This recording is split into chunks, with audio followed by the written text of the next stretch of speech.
Baik, terima kasih Ibu pembawa acara. Bismillahirrahmanirrahim. Assalamualaikum warahmatullahi wabarakatuh. Selamat pagi dan salam sejahtera untuk kita semua. Bapak Ibu sekalian, hadirin yang saya muliakan, pagi hari ini saya mendapatkan kehormatan yang sangat besar untuk menjadi bagian dari suatu acara yang sangat penting dengan beberapa rangkaian yang dalam kaitannya dengan keberadaan dan capaian Sekolah Tinggi Hukum Indonesia Jentera, yaitu penerimaan mahasiswa baru tahun akademik 2021-2022 dan wisuda sarjana pada tahun 2021 ini. Bapak-Bapak sekalian dan hadirin yang saya muliakan, tentu yang pertama kita mengucapkan syukur alhamdulillahirabbil alamin, kita mendapatkan kesempatan untuk bersilaturahim dan berada di dalam acara yang sangat penting ini. Saya ingin mengucapkan apresiasi dan terima kasih kepada Ketua Sekolah Tinggi Hukum Indonesia Jentera, para pengelola, Dewan Pengawas, guru besar, dan tentunya mahasiswa dan seluruh sivitas akademika di Sekolah Tinggi Ilmu Hukum Jentera yang telah memberikan kesempatan kepada saya untuk menjadi bagian dari acara yang sangat penting ini. Bapak-Ibu sekalian, hadirin yang saya muliakan, pada pagi hari ini kita menyaksikan dan menjadi bagian dari acara yang sangat bermakna dan penting, yaitu penerimaan mahasiswa baru dan wisuda sarjana hukum Sekolah Tinggi Hukum Indonesia Jentera. Saya ingin memberikan pesan kepada para mahasiswa baru dan tentunya juga kepada para wisudawan. Para mahasiswa baru Anda semua adalah orang-orang yang luar biasa, orang yang hebat. Kita tahu banyak yang berminat, banyak yang mendaftar, tapi tidak semuanya mendapatkan kesempatan untuk belajar di Sekolah Tinggi Hukum Indonesia Jentera. Dan Anda mencapai hal itu, Anda terpilih karena layak disyukuri dan perlu dimanfaatkan sebaik-baik. Kepada para wisudawan, tentu sekarang Anda membuktikan dedikasi dan perjuangan Anda mendapatkan pengakuan berupa derajat pendidikan S1 atau gelar sarjana hukum dari Sekolah Tinggi Hukum Jentera. Sekarang Anda sebagai sarjana hukum dan sekaligus juga menjadi alumnus dari sebuah perguruan tinggi. Para dosen, para guru besar adalah guru Anda. STIA Jentera adalah merupakan alma mater, ibu yang merawat dan melahirkan kembali Anda semua menjadi seorang sarjana yang semula bukan seorang sarjana. Anda orang yang sangat terpelajar, Anda orang yang masuk dalam kategori intelektual dan terdidik. Apa yang diharapkan oleh para guru dan alma mater bagi Anda adalah satu, berita baik tentang Anda. Apa maksudnya? Anda harus menjaga reputasi, menunjukkan capaian, dan selalu saya pesankan kepada anak-anak muda, para mahasiswa saya, para murid saya, don't think about what, but think about you. Saya tahu Anda sarjana hukum yang pintar, terpelajar, Anda bisa menjadi apa saja. Bisa menjadi pengacara, jaksa, hakim, profesi hukum lain, ataupun akademisi. Saya yakin itu. Tapi yang penting adalah Anda akan menjadi siapa. Kalau kita berpikir menjadi siapa, maka kita akan menjadi orang yang menjadi rujukan dalam profesi apapun. Pengacara seperti apa, akademisi seperti apa, atau hakim seperti apa, itu yang penting yang harus Anda pikirkan. Bapak-Bapak sekalian dan hadirin yang saya muliakan, sesuai dengan tema dan kegiatan pada pagi hari ini, saya diberi kesempatan untuk menyampaikan satu tema tentang kebebasan akademik dan tanggung jawab intelektual. Oleh karena itu, untuk mempermudah saya berbicara dengan Bapak Ibu sekalian, izinkan saya menggunakan PowerPoint untuk memudahkan alur pembicaraan saya. Bapak Ibu sekalian yang saya hormati, saya kira kita semua paham dan tentunya juga mengakui bahwa kebebasan akademik dan tanggung jawab intelektual adalah hal yang sangat esensial bagi para cendekiawan dan tentu juga bagi institusi pendidikan tinggi termasuk Sekolah Tinggi Hukum Indonesia Jentera. Tanpa kebebasan akademik, maka institusi pendidikan tinggi dan para intelektual dan para cendekiawan tidak akan berfungsi memberikan makna atau berkontribusi secara nyata dan relevan bagi perkembangan masyarakat, bagi penyelesaian persoalan, dan berkontribusi bagi peradaban. Oleh karena itu, ada 4 hal yang ingin saya sampaikan dalam kaitannya dengan melihat kebebasan akademik dan peran intelektual hari ini dan di masa-masa mendatang. Tema ini sebenarnya merupakan tema yang sangat klasik, dari waktu ke waktu selalu dibahas, dibicarakan, diperdebatkan, dan tentu harus dikawal dan dikembangkan. 4 hal itu adalah, 1, bagaimana kita melihat landasan normatifnya. Yang kedua adalah makna dari kebebasan akademik itu seperti yang tadi saya katakan sebagai epicentrum, tetapi sekaligus juga sebagai hal yang esensial bagi keberadaan institusi akademik dan juga bagi peran cendekiawan. Dan yang ketiga adalah kebebasan akademik itu sangat relevan bukan hanya bagi keberadaan institusi, peran internal, tetapi juga bagi kemajuan masyarakat dan pembangunan ataupun keterbukaan masyarakat, bangsa, dan negara.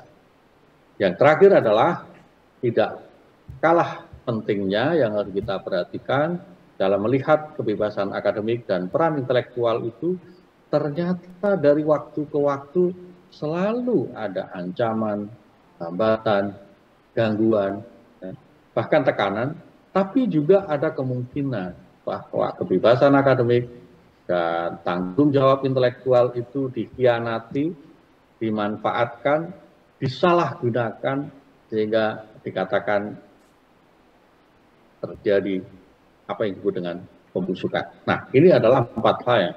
Bapak-Ibu sekalian dan hadirin yang saya muliakan, perdebatan tentang peran dan tanggung jawab intelektual selalu mengingat salah satu pernyataan yang pernah disampaikan oleh salah satu cendekiawan yang banyak dibahas, banyak dibicarakan, yaitu Noam Chomsky, kira-kira lebih dari 5 dasawarsa yang lalu mengatakan bahwa it is the responsibility of the intellectual to speak the truth and to expose lies. Jadi para cendekiawan intelektual itu punya tanggung jawab untuk menyampaikan kebenaran dan tentunya adalah membuka semua tabir kebohongan. Untuk memberikan apa? Untuk memberikan pencerahan, kejernihan berpikir, dan tentunya adalah kontribusi bagi perbaikan masyarakat. Ini adalah seringkali dikutip di dalam berbagai kesempatan oleh berbagai scholar. Tapi sebenarnya ini bukan hal yang baru, Bapak Ibu kalian yang saya hormati. Kita bisa merefleksikan bahkan 15 abad yang lalu sudah ada ajaran atau inspirasi dari Nabi besar Muhammad SAW yang dikutip oleh salah satu perawi hadis, yaitu Hadis Ahmad, yang mengatakan bahwa kulil haqqa walau kana murran. Yang artinya kurang lebih adalah sampaikanlah kebenaran itu walaupun itu pahit. Artinya apa? kejujuran, integritas, dan keberanian itu adalah karakter yang melekat dan sangat penting bagi keberadaan intelektual, cendekiawan, dan tentunya bagi institusi di mana para intelektual, para cendekiawan itu bernaung atau bekerja. Ini adalah gambaran bagaimana kita melihat peran akademisi, peran cendekiawan, dan peran kaum intelektual atau institusi yang relevan dengan itu dalam kehidupan dan dalam pengembangan pengetahuan maupun pencarian kebenaran. Bapak Ibu sekalian, hadirin yang saya muliakan, kalau kita merujuk kepada landasan normatif yang ada, yang banyak kita temukan, maka saya ingin mengutip beberapa yang sangat relevan berkaitan dengan kebebasan akademik, kebebasan berpikir, dan kebebasan berpendapat. Di dalam konstitusi kita, misalnya kita menemukan bagaimana ketentuan yang ada di dalam pasal 28E Undang-Undang Dasar atau Konstitusi tahun 1945, kebebasan berpendapat, berpikir, berserikat, berkumpul adalah hak asasi yang dilindungi sebagai hak konstitusional di Indonesia. Dilanjutkan dengan beberapa undang-undang yang relevan dengan itu. Ada Undang-Undang Pendidikan Tinggi, Undang-Undang Guru dan Dosen, dan Sistem Pendidikan Nasional, tetapi juga ada di dalam instrumen internasional. Misalnya, Deklarasi Universal tentang Hak Asasi Manusia 50 atau 60-70 tahun yang lalu, tahun 48, dan International Covenant on Civil and Political Rights, kemudian juga ada International Covenant on Economic, Social, and Cultural Rights pada tahun 66, yang ketiganya seringkali disebut sebagai Bill of Rights. Tapi Bapak Ibu sekalian yang saya hormati, dalam kaitannya dengan kebebasan akademik, maka kita perlu memberikan pembatasan ataupun pengertian yang lebih spesifik. Kebebasan akademik adalah suatu kebebasan, tetapi tidak semua kebebasan itu bisa dikatakan sebagai kebebasan akademik. Kebebasan akademik itu diperlukan terutama adalah ketika untuk kepentingan kerja-kerja akademik.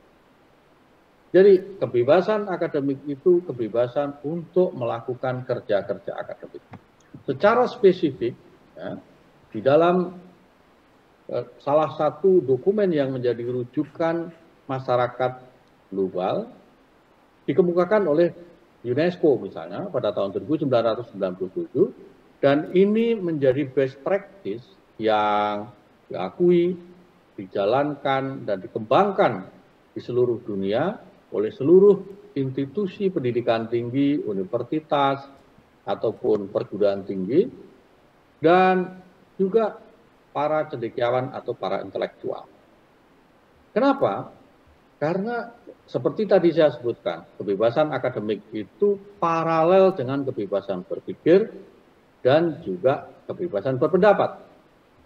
Oleh karena itu, UNESCO misalnya memberikan narasi atau rujukan bahwa ketika kita bicara soal kebebasan akademik, maka itu berkaitan dengan kebebasan untuk melakukan pengajaran, diskusi, melakukan riset, bahkan menyebarluaskan gagasan itu, serta menyampaikan gagasan itu secara bebas, baik oleh institusi maupun oleh individu. Sehingga kebebasan akademik itu pada kenyataannya selalu paralel dengan kebebasan berpikir dan kebebasan berpendapat. Dan itu berlaku secara institusional tapi juga secara individual bagi semua yang menjadi bagian atau sivitas akademika di dalam institusi pendidikan tinggi atau universitas yang bersangkutan. Bapak Ibu sekalian yang saya hormati, yang namanya kebebasan akademik selalu dikatakan sebagai sesuatu hal yang esensial, tetapi juga menjadi epicentrum, pusat, dinamika, bagaimana kerja akademik, bagaimana proses akademik, dan bagaimana kerja intelektual, kerja para cendekiawan itu memberikan makna dan relevan bagi dirinya, bagi institusinya, dan bagi masyarakat. Sehingga kita menemukan misalnya yang disebut dengan kebebasan akademik itu bukan hal yang baru, bukan hal yang muncul pada hari-hari ini, atau bukan hal yang diberikan oleh ketentuan hukum secara formal atau regulasi yang diberikan oleh otoritas nasional ataupun penguasa yang ada di suatu negara. Kenapa? Karena kebebasan akademik, kebebasan berpikir, kebebasan berpendapat pada dasarnya merupakan tradisi universal yang sudah ada dari waktu ke waktu, beratus-ratus tahun yang lalu, dan itu membuktikan dengan lahirnya peran dan kontribusi para cendekiawan, baik di timur maupun di barat. Kita mengenal para akademisi, ilmuwan di Eropa, tetapi jangan lupa juga di masyarakat yang di luar wilayah Eropa kita mengenal Ibnu Sina, Ibnu Rashid, dan yang lain-lain yang berkontribusi bagi peradaban. Ini merupakan otonomi yang sifatnya individu, tetapi juga bagi institusi. Sebagai epicentrum dan membangun serta menjadi napas dalam dinamika intelektual. Kenapa? Karena di situ ide, gagasan, pemikiran, kritik dipertemukan, dikembangkan, dan diperdebatkan, serta diverifikasi, dan kemudian ujungnya adalah dikontribusikan bagi perkembangan pengetahuan dan bagi kemajuan masyarakat, bagi perbaikan peradaban. Perlindungan-perlindungan yang secara legal, secara konstitusional, itu adalah konfirmasi terhadap hal-hal yang sifatnya universal. Bahkan juga didukung oleh best practice, praktek baik yang diakui di seluruh dunia. Sehingga dengan demikian maka pada ujungnya akhirnya kebebasan intelektual, kebebasan akademik, dan kebebasan institusi akademik serta otonomi yang melekat padanya bisa berkontribusi bagi kemanusiaan dan bagi peradaban. Ini adalah hal yang sangat penting, sangat esensial, perlu kita rawat dan kita kembangkan. Bapak-Ibu sekalian yang saya hormati, kebebasan akademik pada dasarnya melekat kepada intelektual, kaum terpelajar, tapi juga pada institusi akademik. Tetapi jangan lupa bahwa akademisi, intelektual, cendekiawan, atau institusi pendidikan tinggi, atau universitas, atau apapun penamaannya, pada dasarnya menjadi bagian dan terlibat di dalam masyarakat di mana dia berada. Sehingga kita bisa menyatakan bahwa kebebasan akademik itu punya andil bagi masyarakatnya. Melalui apa? Ketika kita merawat dan mengembangkan kebebasan akademik, maka pada saat yang sama kita membangun proses demokratisasi dan masyarakat yang terbuka. Oleh karena itu sering dikatakan bahwa kebebasan akademik itu bisa berdiri tegak kalau didukung oleh satu tripod, satu triangulasi, yaitu rule of law, penghormatan HAM, dan tentunya adalah masyarakat yang demokratis. Dengan adanya tripod yang berupa demokrasi, rule of law, dan penegakan HAM itu, maka kebebasan akademik akan menemukan maknanya dan akan memberikan kontribusi yang optimal bagi individu para cendekiawan, kaum terpelajar, bagi institusi, tapi sekaligus juga akan memberikan kontribusi bagi masyarakatnya, lebih demokratis, dan menjadi masyarakat yang terbuka dan menghargai seluruh perbedaan-perbedaan itu menjadi kekuatan dan menjadi cara untuk berkembang, memaju, dan beradab. Bapak Ibu sekalian yang saya hormati, dengan adanya rule of law maka seluruh atau berbagai tekanan-tekanan, ancaman itu bisa diproses dengan cara yang lebih beradab, menghormati hukum dan menghormati hak-hak yang mendasar yang seharusnya dijaga dan dirawat oleh seluruh masyarakat yang beradab di mana saja. Bapak-Ibu sekalian yang saya hormati, kebebasan akademik yang berhubungan dengan demokratisasi pada satu sisi adalah suatu berkah. Berkah bagi kaum intelektual, tapi juga berkah bagi masyarakatnya. Tapi seringkali yang namanya kebebasan akademik itu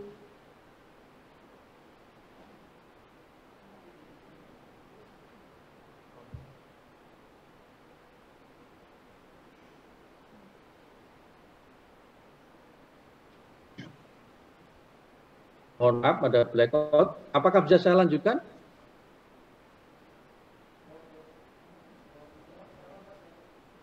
Halo? Silakan dilanjutkan. Oke, baik. Nah, Bapak-Ibu sekalian yang saya hormati, kebebasan akademik seperti tadi saya katakan pada dasarnya memberikan manfaat dan berkah bagi masyarakatnya dan sebaliknya. Tetapi seringkali yang namanya kebebasan akademik itu disalahpahami, disalah mengerti, atau berbeda dengan kepentingan, tujuan, ataupun visi yang ada di luar institusi akademik atau yang ada di dalam masyarakat atau negara itu. Oleh karena itu seringkali kita mendapatkan situasi atau fakta bahwa kebebasan akademik mendapatkan ancaman, gangguan, ataupun hambatan, ataupun tekanan. Hambatan ataupun ancaman atau tekanan bisa datang dari internal di perguruan tinggi berupa intervensi dari birokrasi perguruan tinggi ataupun intervensi dari pihak lain, dari para penyandang dana. Dan sekarang di era proses demokratisasi dan kemajuan teknologi informasi yang tidak kalah pentingnya adalah terjadinya ancaman itu termasuk dari penguasa, penyelenggara pemerintahan, tapi jangan lupa juga ancaman yang tidak kalah pentingnya adalah dari masyarakat atau disebut dengan publik atau crowd, kerumunan. Seringkali kita mendapatkan berita misalnya para mahasiswa, para akademisi, para intelektual mendapatkan ancaman bukan dari negara, bukan dari pemerintah, bukan dari internal perguruan tinggi, tetapi dari di luar itu semua dari masyarakat yang berupa crowd atau kerumunan. Bahkan tidak kalah pentingnya dan tidak kalah mengkhawatirnya adalah terjadinya ancaman yang dari crowd atau dari kerumunan itu adalah mereka-mereka yang seringkali mengaku sebagai penggiat media sosial atau seringkali dikatakan sebagai buzzer. Buzzer, penggiat media sosial yang tadi saya sebutkan itu seringkali membuat upaya berupa kontranarasi, uraian-uraian, ataupun pemberitaan, ataupun hal-hal yang sangat bertentangan dengan tujuan-tujuan kontribusi cendekiawan.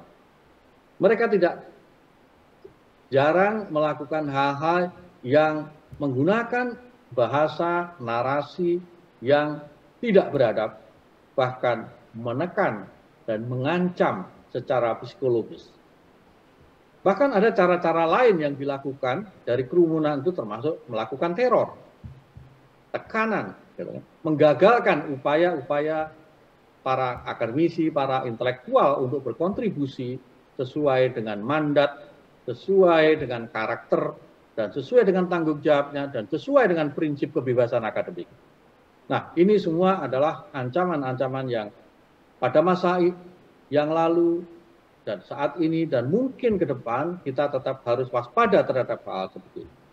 Bapak Ibu sekalian yang saya hormati, di samping ancaman-ancaman itu seringkali juga kebebasan akademik, peran intelektual itu mengalami apa yang disebut dengan pembusukan atau kemerosotan atau abuse atau penyalahgunaan. Kemerosotan atau penyalahgunaan atau abuse itu terjadi dengan beragam cara. Salah satunya adalah misalnya ketika terjadi plagiasi atau ketidakjujuran akademik. Kebebasan akademik disalahgunakan dengan kerja-kerja yang mengingkari etika akademik, standar akademik, dan standar capaian yang seharusnya.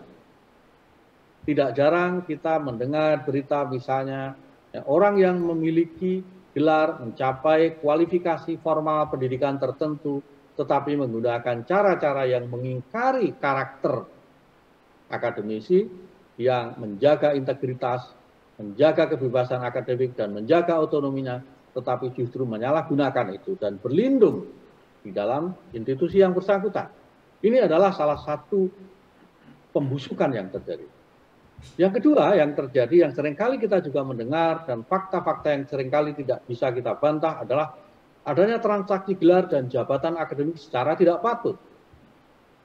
Menjadi doktor, menjadi magister, menjadi sarjana, dan menjadi seorang profesor itu adalah suatu proses yang dilakukan dengan cara, metode, dan standar, serta etika tertentu. Tetapi ketika itu semua di-bypass karena adanya transaksi kepentingan, maka seringkali kita mendengar gelar, jabatan, itu diberikan bukan kepada mereka-mereka yang melewati proses yang orisinal, capaian yang otentik, tetapi orang-orang yang dapat dikatakan mencapai derajat akademik tetapi palsu, tidak otentik dan tidak orisinal. Banyak sekali atau beberapa fakta menunjukkan bahwa ada berbagai tokoh, ya, ada berbagai figur yang kemudian mendapatkan gelar, mendapatkan jabatan akademik yang menurut standar dan etika serta mutu akademik itu pada dasarnya tidak patut karena tidak orisinal dan tidak otentik dalam kaitannya dengan proses akademik. Yang ketiga adalah terjadinya pengkhianatan dan kepentingan publik dan mendukung praktek korupsi. Bapak Ibu sekalian yang saya hormati, yang namanya cendekiawan, intelektual itu diharapkan menghadirkan pemikiran jernih, pemikiran yang mencerahkan, dan pemikiran yang berpihak kepada kepentingan dan keprihatinan publik. Kalau di negara dan bangsa dan masyarakat kita, hal-hal yang sifatnya berkaitan dengan praktek koruptif adalah merupakan penyakit dan merupakan hal yang sangat penting untuk dilawan, maka penting bagi para cendekiawan, para intelektual untuk berdiri pada posisi itu bersama-sama dengan publik. Sebaliknya, ketika para intelektual justru berdiri pada sisi yang sebaliknya, membiarkan, melanggengkan, atau menjadi bagian praktek koruptif dengan berbagai cara, mendukung tindakan-tindakan yang mencerminkan perilaku koruptif dan ekstraktif, maka di situ terjadi pengkhianatan. Dan itu adalah proses pembusukan. Yang keempat yang ingin saya kemukakan adalah ketika terjadi fenomena atau gejala apa yang disebut dengan hired gun atau pelacuran akademik. Orang-orang yang terpelajar memiliki derajat sarjana, master, atau doktor adalah orang-orang yang memiliki kualifikasi dan kecakapan atau kapasitas akademik yang membedakan dengan mereka yang tidak berada dalam kualifikasi seperti itu. Dengan kualifikasi seperti itu, maka dia punya kesempatan dan kapasitas untuk memanfaatkan pengetahuan dan kapasitasnya itu untuk menyelesaikan persoalan, membantu mengurai benang kusut, dan menawarkan solusi yang genuine, solusi yang berpihak kepada standar etik, dan solusi yang didasarkan kepada kajian-kajian dan pendapat-pendapat akademik yang objektif dan berpihak kepada kepentingan publik, serta keadilan. Sebaliknya, kita juga tidak jarang menemukan orang-orang yang memiliki gelar pendidikan formal, bahkan sampai dengan derajat doktor atau profesor, bersedia untuk hadir memberikan afirmasi atau memberikan konfirmasi terhadap kepentingan-kepentingan yang pada dasarnya bertentangan dengan standar dan kaidah akademik. Mereka ini dikatakan sebagai hired gun atau senjata sewaan atau melakukan pelacuran akademik. Jika tidak jarang kita melihat joke atau lelucon bahwa gitu kan, ada saksi ahli tapi juga ada ahli bersaksi. Mereka-mereka yang masuk dalam kategori hired gun atau dikatakan sebagai ahli bersaksi itu akan melayani siapa saja yang bersedia memberikan transaksi dengan memanfaatkan kapasitas atau kemampuan akademiknya sebagai justifikasi terhadap kepentingan-kepentingan orang yang menawarkan imbalan kepadanya. Bisa terjadi di dalam proses hukum, bisa terjadi di dalam proses pengambilan keputusan atau kebijakan yang dilakukan oleh pemegang kuasa untuk melakukan itu. Nah, ini adalah fenomena yang disebut dengan hired gun ataupun senjata sewaan dan kemudian mengkompromikan standar akademik, mengkompromikan integritas, dan menjadi bagian dari pelacuran akademik. Ini adalah salah satu pembusukan yang juga bisa terjadi bagi kaum intelektual dan bagi institusi akademik yang ada di dalamnya. Bapak sekalian yang saya hormati, para wisudawan dan para mahasiswa baru Sekolah Tinggi Hukum Indonesia Jentera, izinkanlah saya menutup